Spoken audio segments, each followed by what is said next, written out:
Hello? Yes, it's Ross Brierley at the Flat Pack, the Racing Post. Yeah, I need to order 2 quality broadcasters to fill in for this week. Forsyth and Aspell? Wow, that's top of the tree. Oh. Oh, right. Yeah, I guess, yeah, sure, they'll do.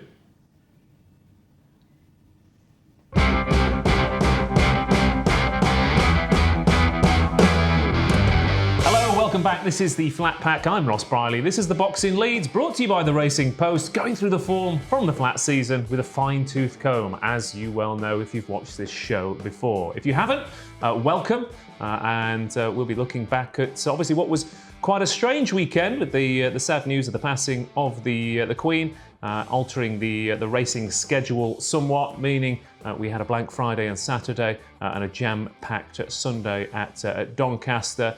So it was a little bit of a strange one, but there's plenty of us to talk about. Fantastic coverage elsewhere on the Racing Post if you do want to read about the legacy of Her Majesty in the racing game.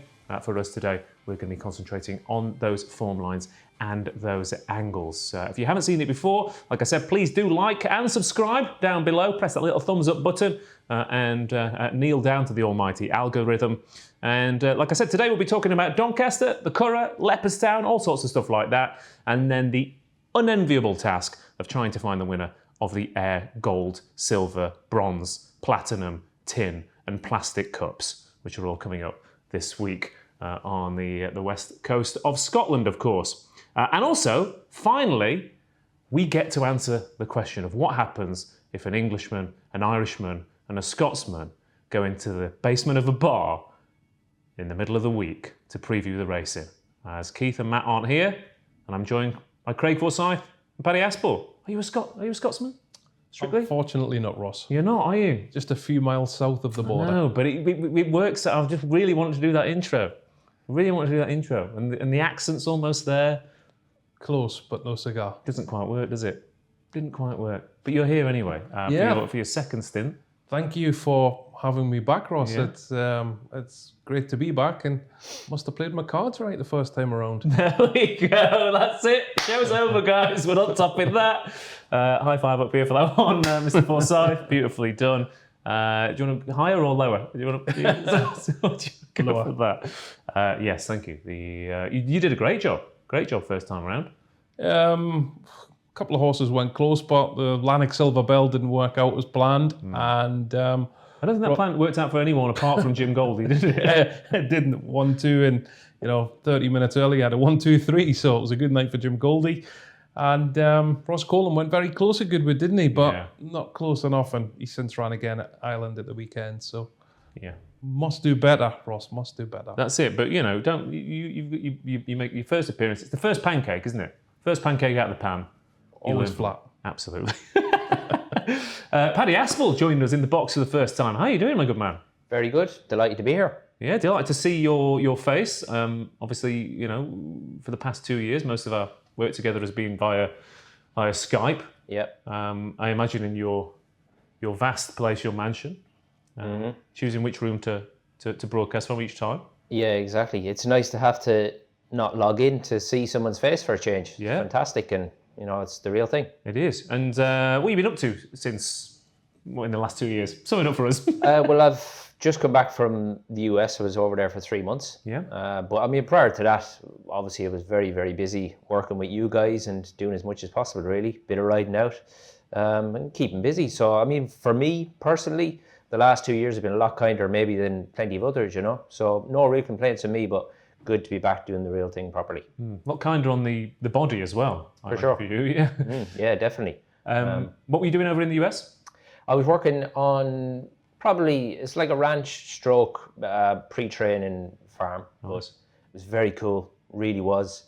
We weren't really, although we did have some 2-year-olds to break them in, we had all sorts. We had like hunters, polo ponies, every shape and size. It was very, very interesting, and I learned a lot, but very different. Yeah. Very different, but I really did enjoy it. First time I'd been to the States, quite hot. Yeah. Where was it again, sorry? Virginia. We were right on the state line of West Virginia, but it was, it was hot. Local track. Went to Charlestown a couple of times. Yeah. Same thing. Very interesting. A lot different to how we do it, but still very enjoyable. What was the head different in what way? What were the couple of things that you thought, wow? You could literally, it was off a roundabout, the track. Anybody could just walk in, free entry, or even you didn't even have to go on site from even the casino car park. Yeah. Just park up and you could see absolutely everything. Right. Absolutely tiny racetrack or the actual track, very, very tight. I think it's only 6 furlongs round. Oh, right. So it's proper helter-skelter. Yeah. But it's, just very, very different, obviously, to how we do it. But at the same time, very interesting. Yeah. It really was. But I suppose, obviously, because a lot of tracks are casino-based, the horse racing, unfortunately, it's a little bit of a minor detail. Yeah. To consider how much is going on, it's all about the casinos, which, same thing, was a real eye-opener. Yeah, so it's a bit... With racing over here, it's like we'll put a band on at the end. It's almost like over there, it's like we'll put some races on as well. Exactly. And there could be so many people on site in the casino, if you said to them, we've got a meeting on today, that they'd be oblivious. Yeah. It's incredible, really. Okay, that is a little bit strange. So there's some things you think, we could learn from that, and some things you hope we don't go down that route. Exactly, Yeah. But also, I went up to Saratoga as well. Incredible. Yeah. Incredible place. Really interesting. I highly recommend it. Yeah, that's a proper racetrack, isn't it? It really is, yeah. Lovely place. Yeah. Okay. Well, welcome back. Thank you. And like I said, plenty to get through from last week. We'll be looking back at that in a second. But first off, what we learned from last week's racing, and also some comments and questions from the viewers at home, which again, put them down below. We'll get them into next week's show. But one lesson learned from last week's racing, starting off with you, Mr. Forsyth. Yeah, there was a few options. First time on the show, Ross had to sit and really think that part through. But there was a few options last week, and I've gone for Mujtaba, of course, winning the finale back last Wednesday. Seemed a lifetime ago. It really does, doesn't it? It does, when yeah. we were looking back, and Paddy was like, when did that horse run? And we were like, was it Wednesday or was it, I don't know. It feels like a whole other epoch. It is, yeah, certainly with the break as well. So, yeah, he went off 3-1, of course, and was very well backed for the Lincoln back in Doncaster back in March. Disappointed following that at Chester. Haven't seen him since. And he really impressed the way he went through the race. And I think his days in handicap company will come to an abrupt end now, Ross, as he goes into patent company. Yeah, there's a definite lesson there in if a market is strong about a horse and it really goes badly wrong, just remember in future, because there's something there clearly, and it just hasn't worked out. Because like you said, he was all the rage at the start of the season, and I'd kind of forgotten the profile of the horse until it bolted up, and I looked back and I went, oh yeah, I remember him. Yeah, 3-1, and I would say the Lincoln this year was very good.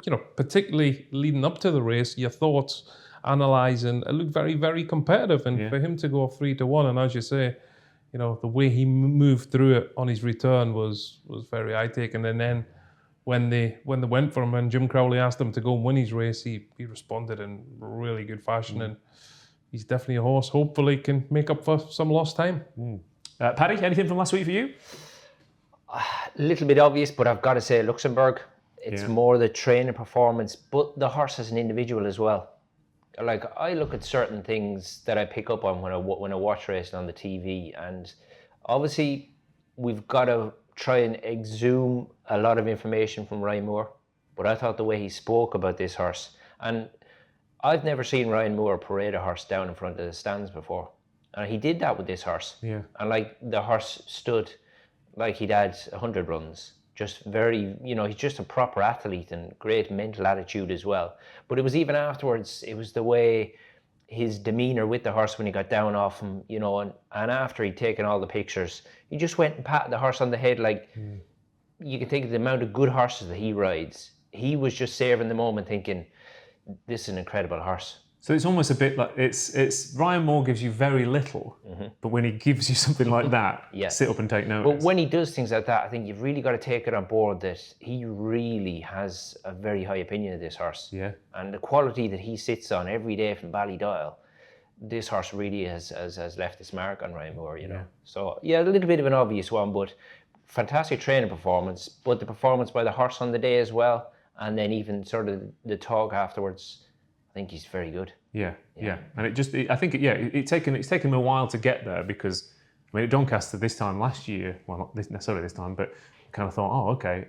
There was kind of a split down the middle, wasn't there? With either he hasn't beaten a lot and he was running on the spot. But my opinion was, I watched it and I thought, you're toying with these horses and you're going to be a nice candidate next year. And it's just been a bit stop-start this season. But that was what we were kind of hoping would happen when we saw him last year. Exactly. And, the thing is, you look at the shape and stature of him, Ross, he's a big unit. I'm sure he took an awful lot of managing to try and train him, but then to try and let him mature and progress.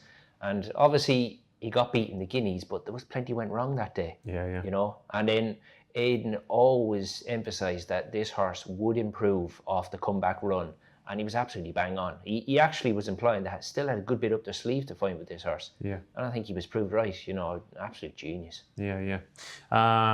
He's an absolute genius. Although some of the comments we did, we had a little chat last week about whether the gloss had come off O'Brien's, almost bulletproof demeanour over the past few years. And one person in particular who. There are some Ballydoyle fans out there who will not have a bad word said against the man, and kind of understandably so. But yeah, it was nice to see Luxembourg back. Zine Dean 79, thank you for watching. He says he wants us to do this all year. He says there's no reason why you couldn't reserve the full year. Move on to all weather and jumps. He said you're even pointing out the great comments you're receiving and no trolls. Even your audience seem well-adjusted people. What a world! Wow. That's you out there, well-adjusted. Not the panel. But the audience. And he wants us to get a flat pack syndicate going as well. It would obviously be a Yorkshire-based sprinter because of Yorkshire's record in those sprints. And obviously Yorkshire had a good week over in Ireland as well with those handicappers. Michael Hawkins says, well done, gentlemen. There's interesting, some fun thrown in. Mark Smith, absolutely loved the show. He said what he learned from last week was to never back Yukon Glen again, which I think was a little bit harsh, but I can see where you're coming from. And John Jenkins, again, every time I give you praise, John, you come out with another one. He said, New London is not a walkover in the St. Leger. Eldar Eldarov fits the bill perfectly. Forgiven his run in the Grand Prix de Paris, as that was 1.5 miles on quick ground, which is not his forte. A slow ground St. Leger would be absolutely ideal, and he's my tip. Great shout, John Jenkins, on that one. And it was Noob on Tube. Hello to you, Noob on Tube, who... really had a lot to say about Aidan O'Brien. And I'm going to present this to you, Paddy, because last week we were just saying that there was a few years where if you had an anti-post Guineas horse or you had an anti-post Derby horse or whatever it was, they knew which one was going to turn up and do the business. And if there was a Guineas trial or there was a Group 2 juvenile, whatever it was, at Leopardstown, the Curragh, Newmarket, Epsom, they'd turn up and whatever they said was going to happen, happened. And it's just gone a little bit, not awry the last couple of seasons, but maybe Godolphin have upped their game and there's other trainers coming to the table with proper classic performance. And also there's 2 more O'Briens to contend with as well. Yeah. But we were saying that maybe the gloss has worn off a little bit. Noob on Tube has had a right old go at us, thinks we're completely clueless. Where do you stand on this? So he's obviously an Aidan In fan. I think he is, yeah. Yeah. No, I think it's obviously this year hasn't been, you would say, numerically as strong as regards the big events, but I think there'd be an awful lot more in the Aidan O'Brien camp after the weekend they've had. They had a cracking weekend. Yeah. It's very difficult to keep these animals in form all year round. And like you make a great point there, Ross. The standard of the opposition are improving. Yeah. So that makes Aidan's job more difficult every year. And obviously their end goal always is to have horses going to stud. So they've got a little bit of they've got one end goal really, whereas other trainers, they're trying to win big races and there's that. Do you think that's partly what's affected? Because a lot of those horses that would be coming back to win 2 or 3 Group 1s the next year have already been packed off. Their job's done and so Aidan's taking them as far as they want to take them. Yeah. They've got a different end goal to an awful lot of other trainers. So I think people have got to remember that as well. So I'm judging them on my standards and their standards. They're doing great. Yeah, I think it's quite difficult, and it's even more difficult now, and I'm sure Aidan's well aware of this more than anybody else, how much he's got to keep raising the bar. Yeah. And for someone with the standards and the races that he's won down the years, that's difficult. Yeah. It's difficult, you know. It's tough at the top. But he's still managing to do it. Yeah. Although I'm sure he'll be the first to admit that I bet every season now he's finding it's getting tougher to dig out these good ones. Yeah. Fair enough. There you go. It is tough at the top indeed. Thanks, Newborn Tube, for your essay on the O'Brien runners. Please get back in touch and let us know what you think of his performance over the weekend. As we look back at Doncaster, Leopardstown, the Curragh, and anything else that comes up. Back in time then to a bit of a higgledy-piggledy weekend in terms of racing fixtures. Of course, Doncaster abandoned on Friday and Saturday, which meant the ledger was moved to Sunday. I guess the upside is everyone wanted better quality racing on a Sunday. Well, we had a classic. We had a classic at Town Moor, as well as 8 other races as well. And the quality at the Curragh on Sunday and Leopardstown on Saturday was exemplary as well. And we've got plenty to talk about. We'll start off at Doncaster, where we had Wednesday and Thursday, and then Sunday's cards as well. We lost a couple of races in the mix. What we didn't lose, of course, was the big race, thank God. And Eldarov, I say upset the apple cart, but maybe that's a bit strong. He was still quietly well fancied, as we alluded to earlier. John Jenkins very much on his side. First classic for David Egan. Roger Varian knocking in winners left, right, and the centre. And after that Royal Ascot win, I imagine a lot of people back in June thought, there's a Ledger horse, beaten over at Longchamp. That's not a Ledger horse. It's amazing how people can zip left, right, and centre, and then New London was promoted to the top of the pile. But it was a messy race, and the second time a Rafe Beckett filly has caused havoc in the finish, and surely there's going to be another appeal. There's so much to talk about here, Craig. Where do you want to start? Yeah, I think we're going to start with a point Paddy made regarding jockeys and Ryan Moore. I think you can learn certainly from jockeys' comments after a race, more so when they're interviewed in a paddock before a race. Yeah. And I think this was a case in point with Eldar Alderhoff, who, when winning the Queen's Vase on good to firm ground, David Egan said, this is going to be a much, much better horse. When the rain arrives, he's looking for a little bit of cut. And, straight away you're looking at the autumn big race meetings, and the Ledger was always going to be a long-term target. And he got his ground. He, for a son of DeBarwi, he looked a bit of a grinder. I think that's, looking at the stats, that's the progeny of DeBarwi's first Group 1 win beyond 12 furlongs, Ross. So a lot of stamina on the dam side of the pedigree certainly helped. But I thought it was a reasonable renewal. New London, who disappointed on soft ground at Chester, again maybe suffered a little bit low. He stayed on again towards the end to hit the line well. I wouldn't put it all down to the ground. Haskoy, she was just having a third start, very, very harsh, drifted across to the rail, interfered with, was it Giavaletta. Giavaletta. Because you said it was a reasonable. I kind of looked at it and I did the figure back and I watched the replay again and with the ground, and I don't know. I started to look at it and I thought, I'm not sure this is that good a race. But as you pointed out, neither was last year in hindsight, really. And this is partly what we've been talking about, what we've talked about on the show before, about how the Ledger is kind of getting lost in the mix a little bit at the back end of the season. Is this a couple of years blip, or is this a sign of things to come? I think it's definitely a sign of things to come. I mean, like I said, I don't want to be too harsh on particularly the first 3 or 4 home. Last year, looking back at the race, Scope is the only subsequent winner we've had. 12 months on. So I think it's a stronger renewal certainly than the race we've seen last year. And we'll see how the form works out going forward. But the time, 2 seconds quicker than the Mallard, who of course, it's quite good looking at some of the time comparisons with the rejigged programme, because we had a few more races run over the same distances, and the Mallard and the Ledger obviously being 2. So still a couple of seconds quicker than the Mallard. Again, I don't think that was a very strong renewal, to be fair. But I'd be more than happy to just have 2 10-race cards rather than 4 7-race cards. For a meeting like that, but because it was nice to have those comparisons all on the same card, in terms of comparing decisions and races and whatnot.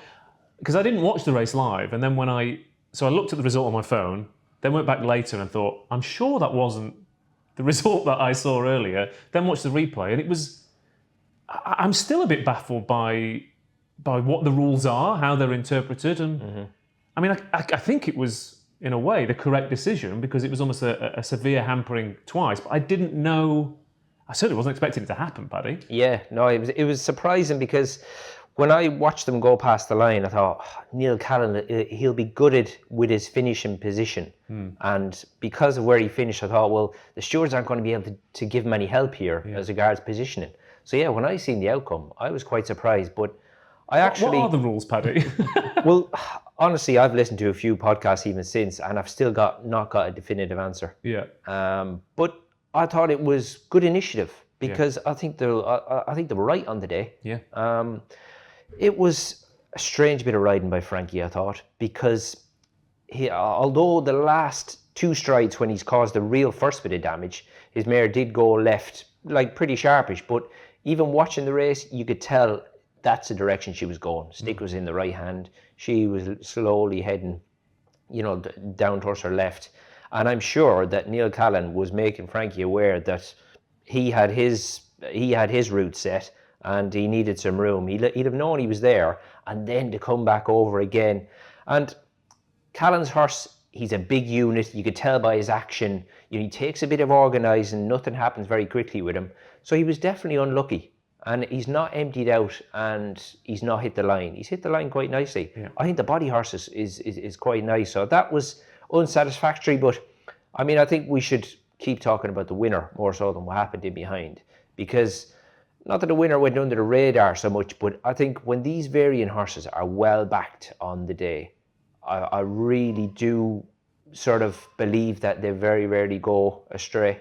It's a real good angle for this yard, I think. As a trainer, there's been a few years where, again, there's been an expectation for him to break through with regular Group 1 winners and regular classic winners, and you think, he's on the verge of challenging the top 2 or 3 with the odd horse every now and then. And it has taken a bit longer than expected, I think.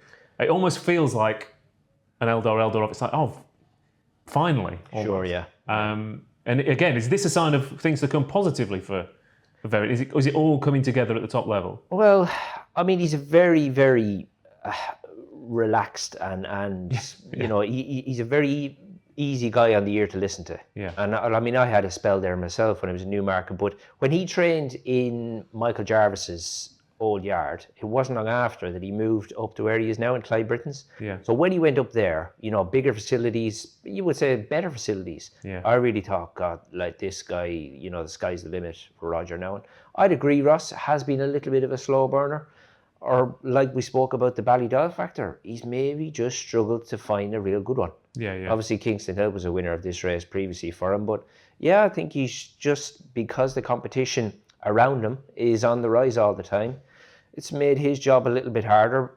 I know he's got a lot of numbers to go at, but that doesn't always mean that you're going to find, good ones every single year. But I think he's got a nice one here. These owners in particular, I think, they've obviously got We'll get to one later on as well, won't we? That looked very exciting for the weekend, potentially. Exactly. I think they're investing quite heavily in the Varian outfit, which I think will be a real leg up for them. And yeah, they look to have some nice ones for sure. Yeah. So maybe it's just taking a while to properly all gel and come together for Roger Varian, but big win for him and big win for David Egan as well.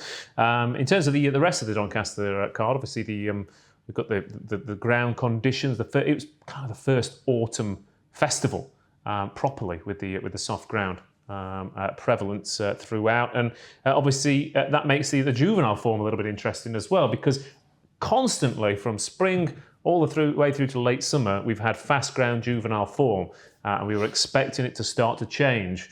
Now the ground gets a little bit softer, but if anything, it was confirmed.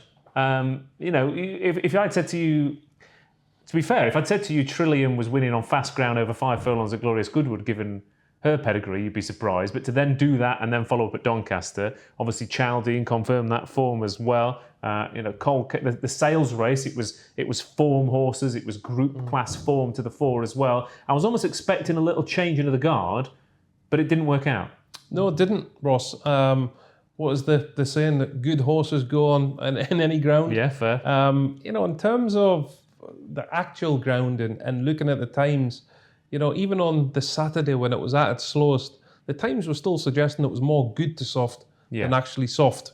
So, we are getting to that time of year where you would expect to see a little bit of a turnaround. I hope it doesn't come. Maybe I've just been so starved by rain, Craig, that that's 2 what it days is, of it, I was like, oh, finally. Yeah, absolutely. And, it's at that time of year now where you have to check weather forecasts again. Yeah. We've never had that position for... Yeah, I've had the shorts are now not necessarily a permanent fixture.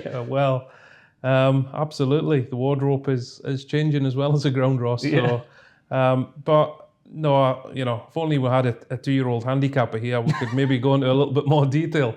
Because Matt Gardner, how dare you have any time off whatsoever? But to be fair to him, at least, luckily, if it had turned the form on its head, we'd probably have more questions to ask for him. But in terms of those, most impressive for me was Trillium, I thought. The Platinum Queen obviously set an incredible standard, a standard that was further boosted by Highfield Princess, of course. And when she blasted clear, given the ground had softened a little bit and the way the track was riding, I thought she's probably going to do well to get anywhere near her. And the fact that Trillium was keen, had a lot of ground to make up, had been off for a little bit as well. It was a very different proposition to Goodwood. I thought that was really impressive. Absolutely. And the speed figure was top notch. Yeah, visually on the eye, first of all. Very, very impressive the way she ran down the Midland Park horse. Then time backing up, that impression. And the keenness and the way she set the line, I think she will definitely be more suited to 6, going back to 6 now. And I went back and watched the Goodwood win just to make sure, that trait of being a little bit too keen in the early part, running with a choke out. But she was very good at Goodwood, Ross. Yeah. I think the slightly softer ground might have been the reason for that keenness. But I think the Cheveley Park looks a really nice target, gap-wise, in terms of the time. Yeah.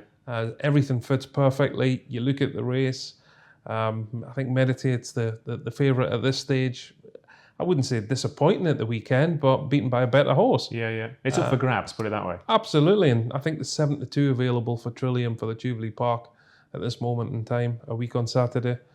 I think she'll take the world of beating, and I think she'll start a lot shorter than 7-2. What about we'll get onto the Irish form in a bit, Paddy, but any Doncaster 2-year-old thoughts? Obviously we have the form frank. Obviously Polly Pot was a big... Yeah. It was a big boil over. Fair play to Harry Dunlop. It was a massive step up, wasn't it? Class 5s. But you've got to be in it to win it and all that. For sure. But I would, not that he'll be reversing on the decision, but Harry Dunlop announces a retirement. He starts training some real nice winners, and his season starts to happen for him. But obviously he's got his reasons for getting out of the game. But God, since he's announced it, he's had a really good time. Do you think there's a bit of...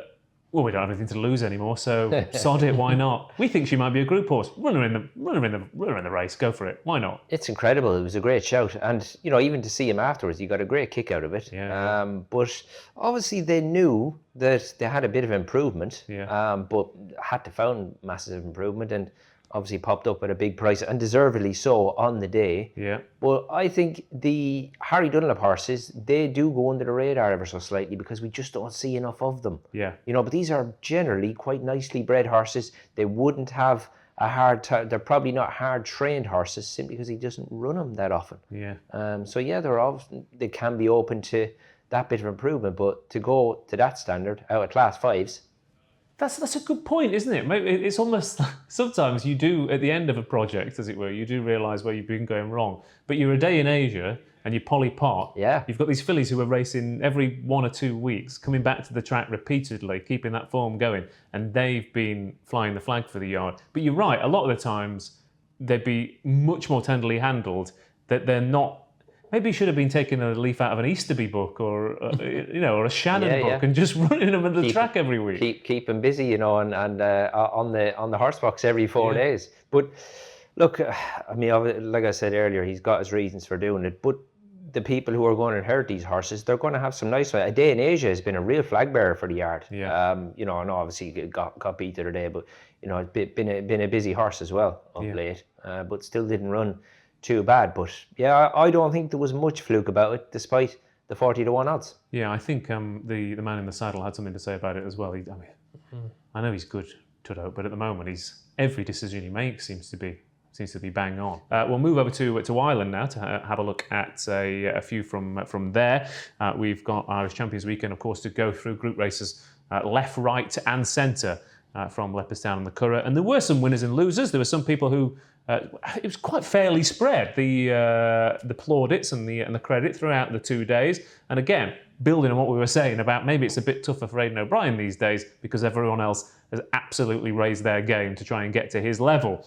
Joseph O'Brien, Dermot Well, Patrick Toomey, the Crisfords, John Quinn. There'll be plenty of people who came away from that weekend at the Curragh and Leopardstown with big old smiles on their face. We'll start with you, Paddy. Yeah, not a disappointing race in sight. Honours spread throughout, plenty of yards, jockeys, and also bloodlines as well. It was a cracking weekend. What was the headline for you? Yeah, it was a cracking weekend, and I think that's probably one of the biggest highlights to take from Ross is the spread of winners amongst the trainers. Because we get so excited about when the jumping's coming back again, but we've got so many 4 or 5 runner fields, and they're just so one-sided, or just top-heavy, should I say, with certain trainers. Whereas the weekend gone in Ireland, great spread. The guy highlighted the fact to you about how well the UK are doing in Premier handicaps. Yeah. It's incredible.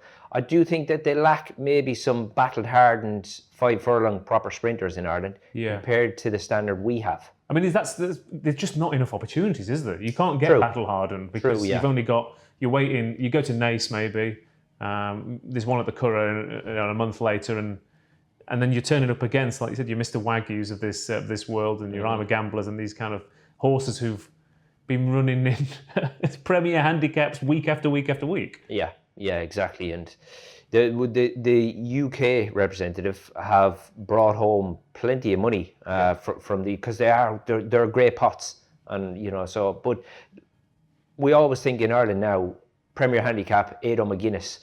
That's not the case for me. Yeah. Although Aidan McGuinness has got a very strong team for them types of races, but the UK, they've got plenty of strength in these races, and I think the weekend highlighted that. But probably the biggest factor is such a good spread amongst the trainers. Fantastic to see Paddy Toomey, because Paddy Toomey now is really starting to come to the fore, simply because I think his mindset on the job was if they're not going to get to a certain level on the track, he won't even bother running them. He just sell them and move them on. I remember talking to you about James Tate in a similar fashion. Some trainers, they throw 20 horses and go, right, let's pick out the levels of this. Whereas some trainers, James Tate being one of them, Paddy Toomey, who, if they're not going to get above this line, we're not bothered, which makes their strike rate and their... Strike rate, yeah. Yeah, it's kind of, the percentage is very high. The numbers they actually run are quite low. Yeah. But it means that when they turn up, you take them seriously. Yeah, and obviously that's why Toomey himself has got an incredible strike rate. Yeah. Because he doesn't just chuck darts at the board. Yeah. There's some other trainer, the likes of Andy Oliver, who wouldn't be a familiar name really, but he's another one. He's a bit of a pin hooker, but if they're not up to running on the track, they'll never see a race course.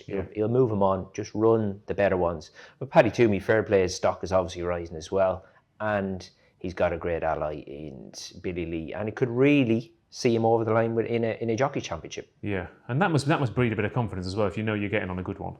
Every time you're on one of his. Yeah, and even the few interviews I've seen with Paddy Toomey, he's a really switched on guy. He knows where he's going, what he's doing, very down to earth, but he's got some nice horses. Yeah, absolutely. Elsewhere on the weekend from Leopardstown or the Curragh, like I said, I mean, you say Aidan O'Brien had a good weekend, and again, I'm not sorry, Newborn Tube. I'm so sorry. Remind you again. They ran a lot of horses.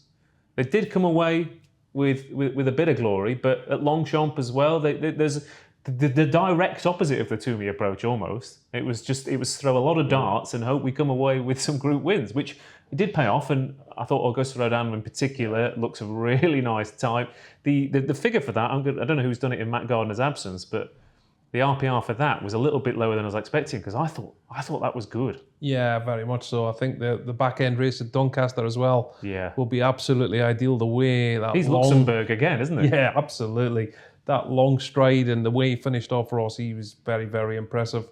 But John Quinn, Yeah. he come back with a few Euros. Not only Highfield Princess, Safe Voyage, almost got there. And Mr. Wagyu, you talk about trainers running horses every week. Yeah. Well, he's never missed any gigs this summer. And I mean, you say about UK representatives in Ireland, it's just Yorkshire. Yeah. Like the rest of the country can't hold a line to these Yorkshire trainers in Irish races. So I think Safe Voyage in particular, you stop that race turning in. Yeah. He has absolutely no business finishing second. Yeah. I think, was he stalled 19 of 21? Yeah. And it was fair play to John Quinn, because they put the microphone straight into his face after the race, and I mean, you'd be ill, wouldn't you? Coming from that draw and going as close as what you did, and trying to run down a Mark Johnson horse that you've unfortunately given that much starter from your draw. It was incredible, cracking little horse, and then, as you say, Mr. Wagyu. I don't think he had a horse out of the money in Ireland at the weekend. No, it was really, really good. What would you take out? We were talking. Yeah, I think Augusta Rodin looks a proper 3-year-old galloper in the making. The figure was good. It was much better than I was expecting.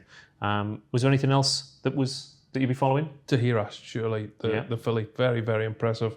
Just oozed quality the way she travelled through the race and quick and clear. Won at Galway, very impressive, and she's exciting. She's obviously a short price for the 1,000 guineas already next May. Now 4-5 to 1 mark for that race. She's the real deal. So you think it was a case of Meditate running to her level and just coming up against one? Absolutely, and I thought there was some good performances from the juveniles, and we just need to see Matt's figures when he returns to see what they've achieved. But I think for me, the juvenile races was really, really intriguing and exciting as well. Produced some future Group 1 winners. We probably should talk about the Irish champion a little bit more in depth than the others, though, because I thought we've already mentioned Luxembourg earlier on, but and I'm just doing it to wind up the O'Brien fans at home. But should the third have won? I think there's a strong case to be made for him. He's sitting comfortable, travelling well within himself. This is Verdane, of course, by the way. Verdane. Yeah, of course. First horse to keep him blocked in was Mishriff. Yeah. Who was very disappointing, wasn't he?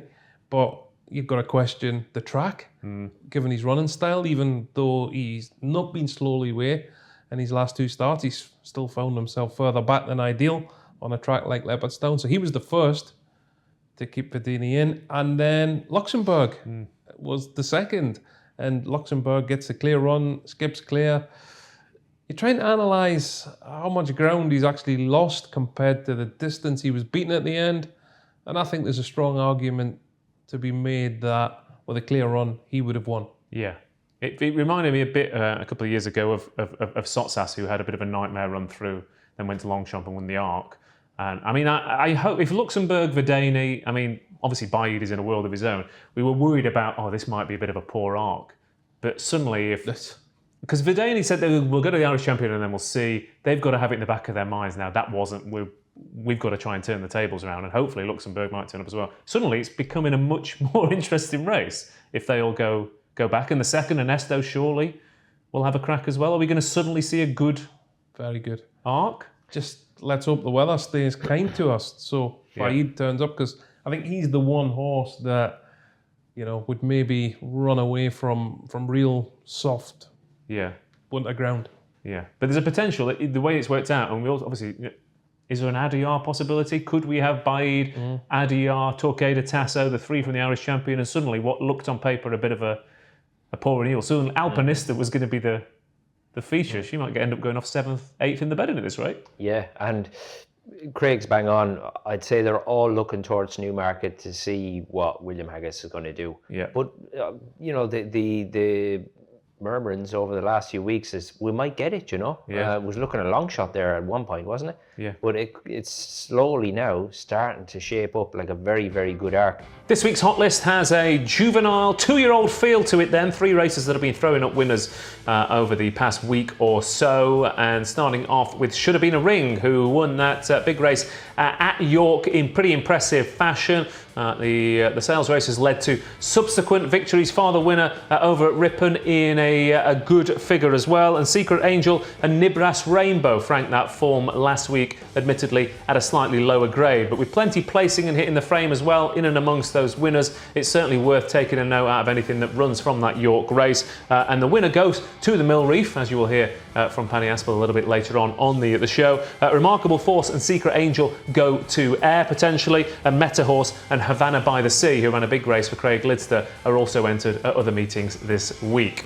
The next 2 races both come from Newbury. Again, we were mentioning those Newbury novices throwing up winners left, right and centre. The Champagne Stakes last week was won by Chaldine. Chaldine's Newbury novice has been a profitable one to follow, with the winner going in again, and Enokdu, who was beaten out of sight, landing a gamble on handicap debut for Johnny Portman last week. It still looks like it's form that's going to keep following for those beaten down at the field. And Classic Speed is an interesting one for Clive Cox. Shaped well, entered this week. Another Newbury race we've mentioned is Trillium. That was another cracking little race that the Richard Hannon's horse won, and it's thrown up winner after winner after winner, apart from the Hannon winner, of course. But we've also had Bonnie Angel, who bolted up in the Donny Nursery last week. And we've got quite a few this week entered. Sassy Bell and Hoof It potentially go for Racing League engagements. Bonnie Angel could well go for Black Type at Air, and Fortell goes to Beverley for a very winnable novice. Fingers crossed that 2-year-old form keeps on paying in this week's hot list.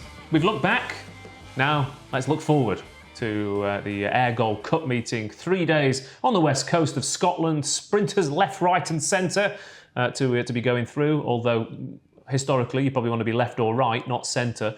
And we've also got some interesting other races to get through, including the Mill Reef over at Newbury. And it's slightly more low-key, the supporting cards this week, but that's because we had 4,000 group races last week. But the whole point of this show is there isn't a bad week in the flat season. There's always something interesting to pick out. And Ayr is very much one of the favourite tracks of the man to my right. Or that wince of pain suggests that maybe it's not. But Craig, your Ayrs, your Hamiltons, you're a Northern racing aficionado. You must be pretty excited about this week. Yeah, looking forward to it, Ross. Less so the 170 plus entries for the Gold Cup and for the horses that miss out, head towards the silver. And we've got the bronze, which I think is now the Friday. There was a point when I think they ran all 3 on the Saturday. Yeah. In my head, there was almost a point where you had one each day, but maybe I'm just... Yeah, that was the case as well. Yeah. I remember Dandy Nichols starting us off. Who else? Yeah. On the Thursday with the Bronze Cup win. I mean, this is the whole thing, isn't it, with Ayr? Every Yorkshire-based sprinter has been entered for this, targeted for this at some point. Your Easterbys, your Midgeleys, your Quinns, your Ryans, your Farheys. If you're at home at one of those stables this week, then you know you've really annoyed someone, because there's a race for everyone, isn't there? Yeah, and Mr. Wagyu, of course. Mr. Wagyu, he doesn't want to miss out, does he, Ross? No, he's straight. He was like, I'll just get off the boat and go straight there. Yeah, absolutely. So pretty much. He's thriving on his racing, and he's doing ever so well. But how is it a race? Do you have an angle in the Ayr sprints? At this stage, no. Obviously, there was a horse last weekend at Doncaster who won the Bronze Cup last year. Yeah. Hinted that he was running into a good bit of form. Call me Ginger. Yeah. I think it's a horse you've got a bit of history with, isn't it? Yeah, absolutely. Yeah.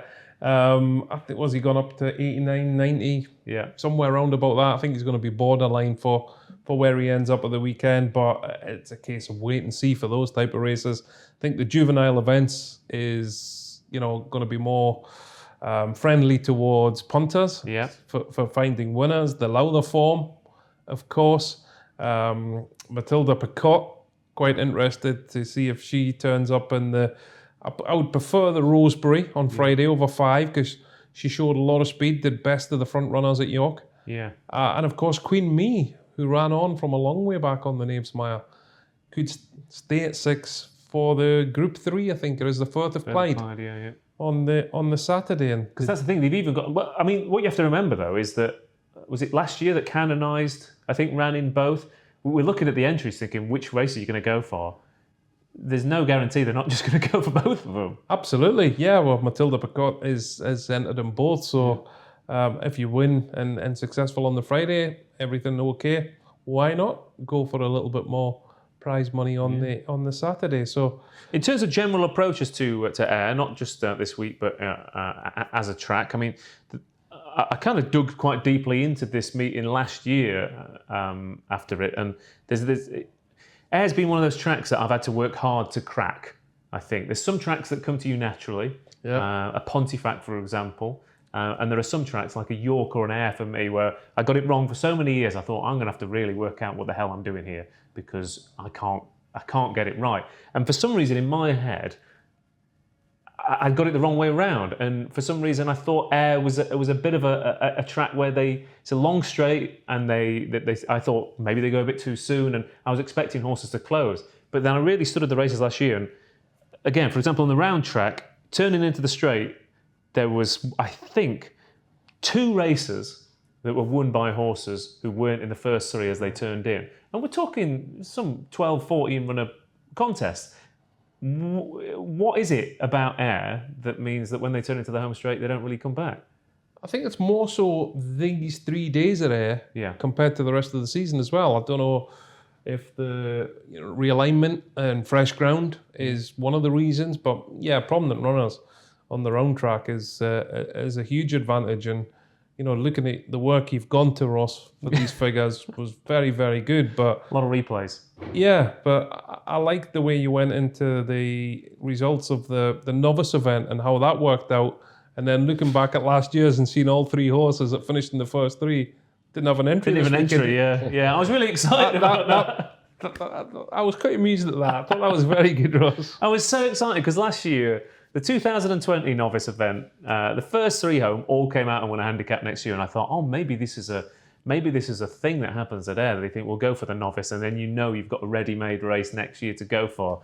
Only to find that Gorak's not entered; he's in the racing league. Outbreak's not run since, and Oliver's Army's dropped off the radar and isn't good enough to turn up. So, I mean, it's if you're not a racing pundit if you don't put a lot of work into stuff sometimes, only for it to come up with absolutely diddly squat. Yeah, that was when I got to Oliver's Army, the 3rd one, and I went, oh no, it was... There is one down. I like your thinking. Thanks, it's the work and the effort that counts, isn't it? Yeah, it's the thought, isn't it? It's not the gift, it's the thought that counts. What is it about Ayr, Paddy? What is it about Ayr? I was just going to say about all that graft you put in, that's like going for a really fast 10-mile run and you've not logged it, you've not pressed start. It's not worth it, yeah. And it's a heartbreaker. But then, and if you and let's be honest, Paddy, if it's not recorded to the internet these days, it didn't happen. Didn't happen. Yeah, exactly. But I suppose the angle on Ayr is it's difficult because from my experience riding around there, it wasn't one of the tracks where you tended to get racing too early. Because you knew that it's a big, long, proper galloping test. Yeah. There was plenty of racing room. You knew you weren't going to be, challenged for racing room because generally the best horse will win. Yeah. Compared to other tracks, we're not going to see horses getting locked up at Ayr. It's very rarely you'll see it. So people aren't going head to head and jostling for position and getting going too early just to have the box seat before they turn in. And do you think that's backfiring then? You're thinking, it's okay, I've got this huge straight, this big wide track, I can take my time. And that means that actually those on the speed are getting a fairly easy time of it and being able to get into a rhythm. Possibly so, because, I mean, obviously, yeah, you are on the cuff a little bit. You are climbing at Ayr, but only ever so slightly. But if horses that are closer to the business end and aren't, that the rev counter's not that high to hold that position, if you're ahead in the queue turning in, it's just basic science. You've got a better chance than the ones coming behind. They've got to be better than you to make up that ground and pass you. It's definitely true. And obviously I think the southern horses that come up with southern jockeys on they've got to be slightly better. Yeah. Because these northern boys, they've got so much track experience. That's another big thing for especially some of these edge. You see a haggis or a walker turn up and they go, yeah, we think we've got £7 in hand, and then it's almost as if the rest of the field go, yeah, but you're an air, mate. Mm-hmm. You need a stone in hand. Because we know this place like the back of our hand. Yeah, no, I think you're bang on. But the sad thing is, generally, the Southern Raiders that do come up, maybe they are better quality and they can come out on top quite a bit. But course knowledge around somewhere like here, I think, does play a big difference. And obviously, as far as the northern trainers go, they're going to be represented in big numbers. So yeah, it's. But I think your stats as regards track position and turning in, very, very interesting. Interesting to see how they go in the sprints as well, because last year's big sprints, there was Bielsa versus Great Ambassador. They each had a rail. You had Staxton stuck rigidly to that rail on the far side. And Cornwall Ginger, who won the Bronze Cup, he wasn't on the rail, but he was as far over that side as you possibly could be. And again, I don't know if that's a case of horses getting at each other way down the middle of the track, and those who just have a clear run down the extremes get the job done. It didn't strike me as that's the best ground. It just struck me as maybe these are ultra competitive races, and if you get a clean blast at it, you're probably a little bit better off. Yeah, and obviously the Bronze Cup, I think there's a lower grade sprint on the Thursday. Yeah. But the Bronze Cup, obviously the first clue. I wouldn't cement yourself in with an opinion after that in terms of a bias. As you've just touched on there, Ross, it can quickly change, and maybe the pace and where the pace is on the track is more important than any bias or any position. Of course, I've just talked myself into everything making all up against the stand-side rail, of course. But if Dan had more time for editing, I think there'd be a really good process in looking back at the show the week before, where we go, well, you don't want to make too hard a fast judgment, or making a hard and fast judgment, and then immediately cut into the week after, where we go, actually, it was all down that stand side rail, wasn't it? We were completely wrong. But again, that's the joy of it, isn't it? Every year, it's the same puzzle, but it don't get any easier. Yeah, of course. I think it will definitely be a case for me, certainly, looking at the races on the round track as being better mediums and hopefully having a chance at the races such as the Doonside Cup. Yeah. There's a couple that 10 furlongs listed. Yeah. Plenty of form on the table. Yeah. Proven horses at pattern level. Younger horses trying to bridge the gap from Handicap Company. We talked on the show a couple of weeks ago about Phantom Flight and the time he clocked at York. Younger trainers trying to bridge the gap as well, isn't it? Absolutely. I watched a video of the way the new yard is developing for James Horton, and it looks fantastic, Ross. Looks really good. Exciting times ahead there. And, Phantom Flight's gone up to 108, and, he goes into Patent Company. Royal Champion, I think, is a big prize for the Doonside Cup. He was eye-catching at Windsor in a race that you've talked about many times on the show. Yeah. And he started his run from further back than the eventual first two home. So, a couple to look at there. Looking forward to it. Yeah. Like I said, James Horton is... we're talking about Roger Varian in terms of having someone to support you must be a huge bonus in this. If you're starting out as a new trainer, you're thinking, clearly the dancers are saying, this is a project. It's not, you haven't got a year's contract and then we're going to say, are you up to this, mate? We're invested in the future. He's starting an absolute blinding form. Yeah, no, he is. I think we could use that word, and John Dance could use it, but he never has. It's the word that Roy Keane hates: transition. He could be saying, "Oh, look, James, it's his first time with a license. He's only been an assistant in the yard. This is a transition." No, he's given him some quality stock to go at. He's backed him financially in both the facilities, because I know the site where they're bought. They've had to completely go from the bottom up, and it's a real good facility now.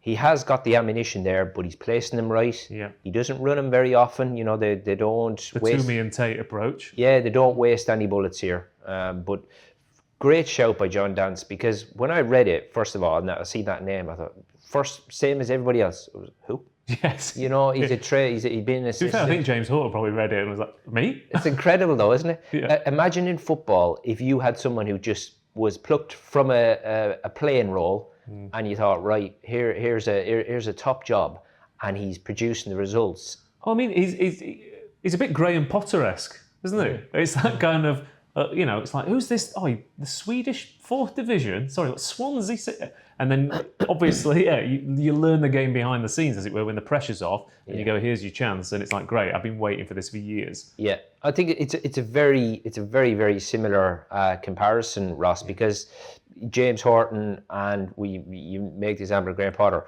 got very interesting backgrounds, but they've learned from good people along the way. Yeah. And when they've been chucked into the firing line, they've looked very, very capable.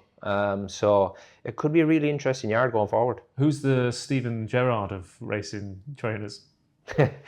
Well, it's hard to know. Got to look for maybe an inconsistent type of yard, which sort of the horses work very well in the mornings at home. Yeah. When you fetch them to the races, not so good. But yeah, that could be an interesting one. There'd be a few names I could throw into the hat there for you, but I won't do that. No, I can see you trying to keep a lid on the emotion of being a Villa fan right now.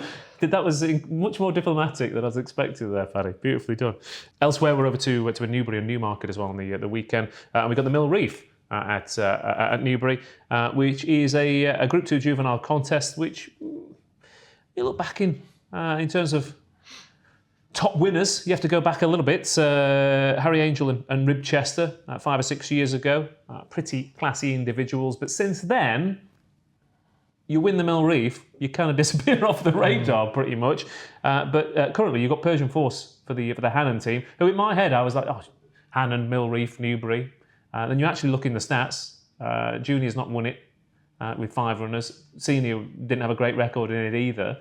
Which leaves it potentially open if Persian Force is currently 7-4, and we were talking about the variant supporters earlier on. There's a potentially exciting recruit against Persian Force. Yeah, absolutely. I mean, Persian Force, first of all, credit to Richard Annan Jr. in this case for, keeping his form and retaining his form from the end of March. He won the Brocklesby. Yeah. For me, I don't remember a horse going on to have such a successful 2-year-old campaign as Persian Force has had after winning the Brocklesby, Ross. Didn't the last Lion win the Brocklesby? He did. And then he disappeared and came back and won in the autumn. So he had that dip in the middle, but Persian Force has kept it going. I think Persian Force has been at a slightly higher level as well. Fair. So, and even his run in France behind Blackbeard suggests that he's still going forward. Yeah. His season isn't over. But Sakia, I think is probably one of the better bets of the weekend. Very, very impressive at Newbury. Not extended. And the fact that at least a good furlong, he eased home, really, without, the jockey having to get too serious. It was a slam the foot on accelerator once, burst clear, and then coast, wasn't it? Remain in second gear. Yeah. And, you're expecting the time to be okay, considering, how it happened, but the time was good. Yeah. Time was very good. And Roger Varian won this with Pierre Lapin a couple of years back, who only came into the race on the back of 1 run. So inexperience certainly isn't an issue. And he broke his maiden at Haydock as well, I think, if I remember rightly. So that could be that's a good shout, Ross. an interesting angle. But yeah, I think he's going to take a lot of beating in the Mill Reef at the weekend. He's a hugely exciting horse. Yeah. And anything else from Newbury or Newmarket? This is Arrowich trial. Yeah, Bascule for Richard Hughes, I think is interesting. Ran really well under a huge weight, 12 stone plus. It was a Goodwood, kept galloping all the way to the line. I think the extra emphasis on stamina at the weekend will suit. He's unexposed on the turf. He's only had 4 starts. He's yet to win. But I think this looks an ideal race, and it could cut up as well. There's not too many entries at this stage of proceedings, and it could get less. So I thought he was one maybe to just keep a close eye on. But Mill Reef Sakia is the one that interests me most this weekend. Richard Hughes, possibly the Stephen Gerrard of training. Huge success on the field, as it were, and then just struggling to adjust to the... He hasn't slipped up on the way to a Group 1 though, has he? Yeah, fair enough, yeah. Did he? He didn't fall off in the final furlong, did he? Yeah, fair enough. Anything from you, Paddy, before we wrap things up from Newbury, Newmarket, or anywhere, quite frankly? Maybe you've got a Wolverhampton fancy. Well, I think in the Mill Reef, it's maybe worth mentioning another of the Richard Hanna horses should have been a ring. Yeah. I think this is a cracking little horse, because the only defeat he suffered was when he was 4th behind Rocket Rodney on debut, and he fell out of the traps. Yeah. Didn't know what his job was, and came home very, very nicely in a Goodwood Maiden. Since then, he's gone unbeaten. Doesn't win by very far. No. But he's got a very, very a very likeable way about him. It's almost, I don't want to say makes life difficult for himself, but it's almost, he's winning in spite of 5 or 6 things in a race and still managing to come out on top. I think he's pretty good, and he's been a good pair for the yard. They won a sales race with him because he was a pretty cheap purchase, as a foal. So I think he's got a little bit to find on ratings, but because he doesn't really take your eye out and hit the line like Sakir did a Haydock, he could just come slightly sort of under your radar, as we say. But I think he's quite nice. It's hard to work out how good he is because he just keeps getting up in the shadows. I don't think they've found his bottom yet. That's what I'm trying to say. But so he could just maybe keep finding that bit of improvement. I like horses like that they've got to be asked all the time and will just keep pulling out. Well, especially from a betting perspective as well, because Sakir's going to go for short price because it was so visually impressive. Of course, yeah. But people will go, he scrambled. There's also that should have been a ring that after the 4th time of scrambling home, you start to think, oh, maybe I should take him seriously, actually. Yeah. So, okay, worth noting. And one thing to notice before we move on, Noob on Tube, if you've got to this point in the show, here are the notes that I made last year at this point. That Aidan O'Brien last week had apparently lost the plot with only St Mark's Basilica winning from almost 40 runners and the likes of Point Lonsdale, Snowfall, Love and Mother Earth coming unstuck. The vultures were circling, his horses weren't right, a long season had caught up with them, or was it just variance? And then he suddenly exploded from Monday onwards. He had winner after winner after winner at this time last year. So, Noob on Tube, I've come around. I'm a Ballydoyle fanboy now. I'm in. I'm getting that. Get a Saxon Warrior tattoo. That's it. Get me involved. I'm gonna get the silks. I'm gonna dress in nothing but deep navy blue from here on in. They've convinced me. Gents, thank you for joining me. Let's wrap it up with the one thing that we've talked about that you would take, or you're looking forward to, or you're going to take away from either last week or this week. What's top of the pops for you, Craig? Tahira. Yeah, look at that, straight out of the Dermot Weld. Yeah, great season, as Paddy touched on there. She's such an exciting filly. A pedigree to die for. Plenty stamina on the dam side. She'll get better as she goes up and trip as well. Yeah. Very, very good. Just wish Matt was here to tell us how good she really was, Ross. Yeah. Well, maybe Dan could just edit him in. Paddy, what are you going to take it away or looking forward to? Probably a filly that I haven't mentioned, but we'll all know about, is the story of Highfield Princess. Yeah. Incredible, really, because she was beaten, was it off 57 at Chelmsford? Just incredible, but more sort of story. Obviously, John Fairley, he's John Quinn's landlord at Highfield. He's all the way along, he's assured John Quinn the digits on some of the offers I'd say he's had for this mare would be ridiculous. Yeah. But he owns her. He's told John not to panic. She's going nowhere. Keep running her because this will be probably her last season and we're going to breed off her. Just a fantastic story. Really good. And that was again, yeah, we was so much to talk about. We didn't actually talk about the Flying Five. That was her best yet. She keeps it was so easy.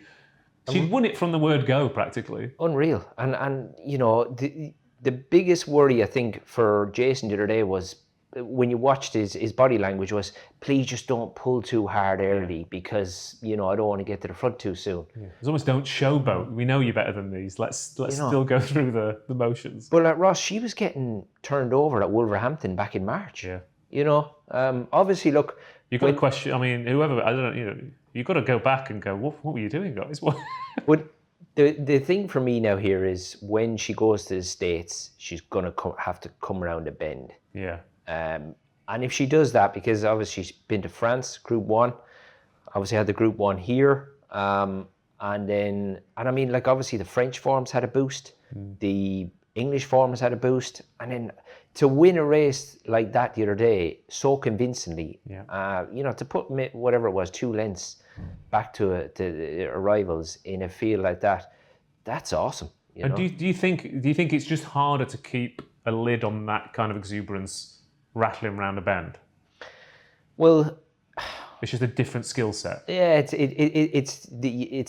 that's exactly the word. It's skill set. It's going to be a different requirement. Yeah. And then I always think, when we mentioned earlier about the Southerners coming up the air, when you go over to the Americans and it comes to tactics, fractions, they work off fractions every single day. Yeah. Every day. It's different. It's a different test, but they've got a mare there who's in the form of her life and seems to be getting faster, which is incredible. So good luck to them, and I can't wait to see it. Yeah, absolutely. Although, like you said about the John Fairley, if you own a property of that size in Malton, I think, you know, the money's probably secondary to the glory, isn't it? But isn't it great that he sat tight and he's wanting to enjoy the ride, and, you know, a homebred filly like that, you know, it's amazing, yeah. Yeah. Claudio Ranieri. Sorry? John Quinn.